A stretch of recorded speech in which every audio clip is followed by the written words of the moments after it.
국정기획위원회가 출범이 됐죠. 저희 메디치미디어 저자들이 몇 분 들어가셨습니다. 아마 단일 출판사로는 가장 많지 않은가 싶은데, 여러분 잘 아시는 수축사회의 저자 홍성국 전 의원, 원래 저희하고 경제를 중심으로 한 미래서 5권을 쓰고 이제 민주당에서 영입인사로 모셔갔죠. 그리고 이제 지금은 선출직 선거는 안 나가겠다고 하신 분인데, 어쨌든 수축사회 홍성국 저자가 국정기획위원회에 들어가 있고, 또 아까 말씀드린 임은정 검사도 들어갔더라고요. 그리고 AI 혁명의 송경희 저자, 엊그저께 나왔죠. AI에 대해서 국가정책을 어떻게 펴야 되는가를 이분이 얼마 전까지 과기정통부 1급 여자로서 행정고시 합격하고 1급 공무원으로 있다가 윤석열 정부에서 어느 날 장관이 불러가지고 사표 쓰시오 해서 나온 억울한 케이스인데, 거기에 굴복하지 않고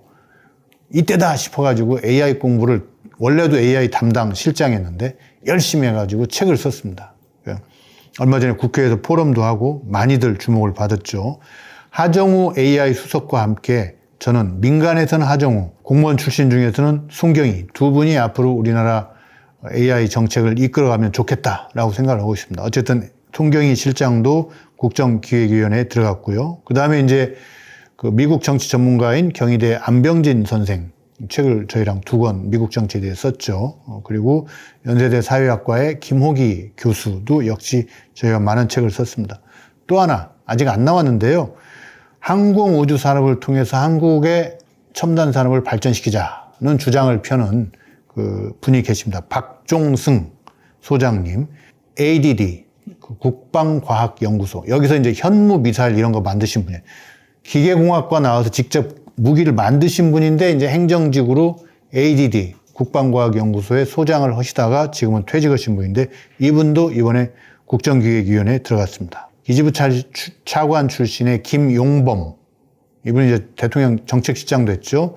이분도 국정기획위원회 부위원장으로 참여하고 있는데, 저희 피렌체 식탁의 새로운 국제통화, 그러니까 지난번에 그 부분을 굉장히 시청자 여러분들이 좋아하시던데, 달러는 약해지고 중국 위안화는 아직 대안이 아닌 상태에서 새로운 기준의 국제통화를 하나 만들자, 인공적인 국제통화를 하나 만들자, 그런 제안을 하셨던 분입니다. 이분도 또 발탁이 되어서 저희가 기분이 좋습니다. 메디치미디어의 저자 중에서 김민석 국무총리 내정자입니다. 아시다시피 이재명에 관하여 총리감이 대통령감에 대해서 쓴 2달 전에 나온 책인데, 총리 내정자로서 이제 과거에 정치자금법 위반 사건으로 재판받은 거라든지 이런 걸로 혹독하게 시련을 좀 겪고 있습니다. 근데 제가 찾아보니까 13년 전에 김민석, 당시 백수, 정치 백수였던 김민석 의원이 저에게 찾아와서 책을 쓴 게 있더라고요. 삼승. 이 책에 보면 정치자금법 위반 혐의로 재판받은 기록이 오늘을 위해서 쓴 게 아니라 그때 이미 자기가 알고 있는 진실을 다 적어놓은 책이 있어요. 이 양반이 나중에 총리 인사청문회 나갈 거 알고 일부러 거짓말 했겠습니까?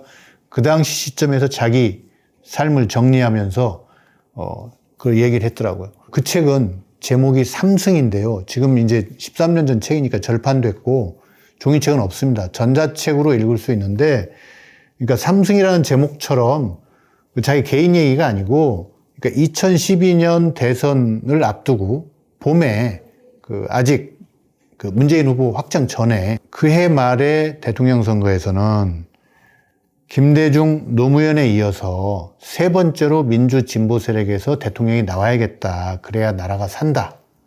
근데 그러려면 정책적인 측면과 정치적인 측면에 대해서 자기 생각을 정리한 겁니다. 정책적인 측면에서는 너무 지나친 복지 이런 데로 하지 말고 성장하자.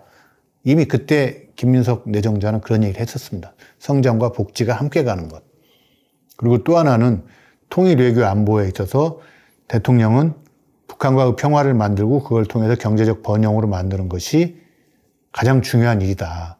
이 김민석 의원 여러분도 알다시피 김대중 대통령의 수제자잖아요. 김대중 대통령의 햇빛 정책, 평화 정책, 그리고 북한과의 경협, 이제 수제자인데 그런 이야기들을 했고, 그 다음에 정치적으로는 그 당시 2002년 노무현 정몽준 후보 단일화 건으로 욕도 많이 먹었잖아요. 근데 그러면서 마지막에 정몽준의 지지 철회 뭐 이런 것들을 겪으면서 그럼에도 불구하고 왜 민주 진보 세력은 후보 단일화를 해야 되는가. 그래야만 이긴다는 그 과정을 일종의 학문처럼 철저히 분석해서 적어놓은 책입니다. 저는 이번에 그 책을 보고 그래서 작년 총선 때나 이번 대선 때 민주당과 이재명 대표가 그렇게 지역구 국회의원 선거에서도 후보 단일화 많이 이뤄냈잖아요. 뭐 진보당이나 이런 데하고. 또 이번 대선에서도 그쪽 조그만 정당들을 무시하지 않고 예의를 갖추면서 후보 단일화를 해내가지고 걱정을 않고 이길 수 있었잖아요. 사실 후보 단일화 학의 전문가인 거죠. 김민석 총리 대정자가 이제 그런 얘기를 쭉 써놓고 그 다음에 말미에 가서 아까 말씀드린 대로 자기 순환기라고 할까요? 뭐 그런 얘기를 좀 써놨습니다. 어제 오늘 박지원, 박선원, 박성준, 박씨가 많네요. 황명선, 이현주 최고 이런 분들이 김민석 내정자 편을 엄청 들고 나왔어요. 막 박선원 의원 영상 보셨겠지만 막 분노 장렬하고 또 주진우 의원의 아들 2005년생으로 김민석 후보자의 아들과 같은 나이입니다.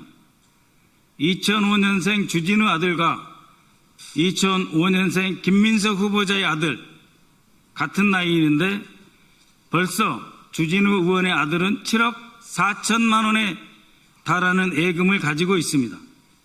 예금 200만 원 신고한 김민석 후보자 아들보다 370배에 해당하는 돈입니다. 조부의 증여에 의해서 형성된 것 아닙니까? 정상적이라고 자신할 수 있습니까? 조부의 증여가 맞습니까? 주진우가 김민석 후보자에게 조롱하는 용어를 빌려 쓴다면 할아버지가 스폰서입니까? 국무총리 후보자 지금 인사청문회 날짜도 잡지 않고 이틀도 모자라서 사흘 해야 되겠다 이러면서 언제 자신들이 내란의 지금 동조 정당이었느냐 이거 다 잊어버린 것처럼 행동하면서 굉장히 지금 발목을 잡고 있는데 해명하겠다고 얘기를 해도 날짜조차 잡지 않고 그리고 있습니다.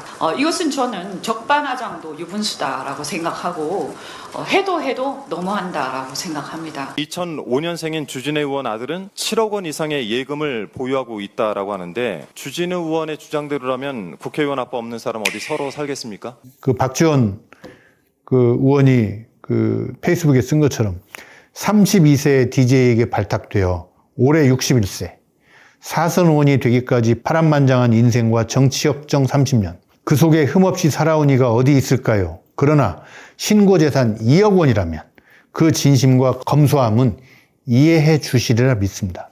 전재산 2억 원인 사람을 가지고 부정부패를 했네 어쩌네 하는 것은 말이 안 된다는 얘기죠. 그리고 사실은 책을 읽어보면요.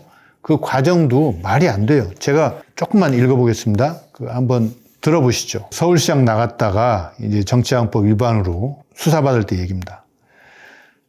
당시 국회의원 후원회의 모금 한도는 2억, 서울시장 선거의 공식 선거비용 한도는 30억이 넘었다. 결국 현역 의원이 출마할 경우 수십억의 선거비용은 갑부가 아닌 한 국회의원 후원회 이외의 다른 방법으로 조달할 수밖에 없고 그 대표적인 경로가 중앙당의 지원금이었다. 나중에 한 일이지만 서울시장 선거에 지원할 재정이 모자랐던 중앙당의 간부들이 SK에 지원을 요청했고 SK가 자체 검토 끝에 2억을 지원하기로 한 것이다. 그런 일이 많이 있었죠. 공식적인 정당 후원금으로. 공식 선거운동 개시 며칠 전 SK에서 손님이 온다고 전화가 와서 약속을 잡았다는 선거 캠프 실무자의 얘기를 듣고 사무처에서 손님을 만났다. 처음 보는 분인데 위에서 얘기해서 왔습니다 하고 쇼핑백을 내놓았다. 이게 뭔데요? 하고 물으니 돈이라 했다. 돈을 가져온 분이 나중에 검찰에서 내가 전혀 사정을 모르는 눈치여서 분위기가 어색했다고 진술한 것도 나중에 알았다. 여기서 나는 김민석 의원입니다. 그런가 보다 하고 감사합니다 하고 인사하고 그분이 돌아가신 뒤 선거 캠프 총무 담당을 불러 중앙당에서 보낸 거니 알아서 쓰라고 했다. 돈의 궁에 쩔쩔매던 캠프 실무자들은 기쁜 마음으로 이 돈을 썼고 그 수입과 사용에 대해 나중에 선관위에 다 보고했다. 검찰에서 법적으로 문제 삼은 것은 이 후원금의 영수증을 발급하지 않았다는 것인데 중앙당에서 의당 처리했겠지 하고 생각한 실무자들이 중앙당에 확인하지 않은 것이 실수라면 실수였다. 그러나 영수증을 떼어주어야 한다는 것만 미리 알았다면 시장 선거 캠프 입장에서 떼어주지 않을 이유가 전혀 없던 일이었다. 그러나 검찰은 나를 불구속 기소했고 처음부터 사실관계를 인정한 4개, 법원은 어쨌든 그 돈은 김민석을 위해 지원한 것이니 영수증 발급 책임과는 상관없이 정치자금법을 위반했다고 판시했다. 참 그렇습니다, 법이. 예. 그 후 나는 사면복권 없이 3년의 정치규제 기간을 꽉 채웠으며 전세금 일부와 주변의 도움을 보태 추징금 2억까지 납부해야 했다. 2008년에 최고위원이 되면서도 총선 공천에 탈락한 것은 이 사건 때문이었다. 이런 사건이 이때 공천 떨어지게 하고 이때 감옥 가게 하고 이때 벌금 추징금 2억 원까지 납부하게 한 이 사건이 다시 오늘날 국무총리 내정자로서 청문회를 거치는데 장애가 되고 있습니다. 이 사안에 대한 여러분들의 판단, 여러분들의 느낌은 댓글에 남겨주시고요. 가슴이 벅차고 느낌이 많은 한 주일이 지났습니다. 다음 한 주일은 또 어떤 일이 있을까요? 정리해서 다시 만나 뵙겠습니다. 들어주셔서 감사합니다. 좋아요, 구독 부탁드립니다.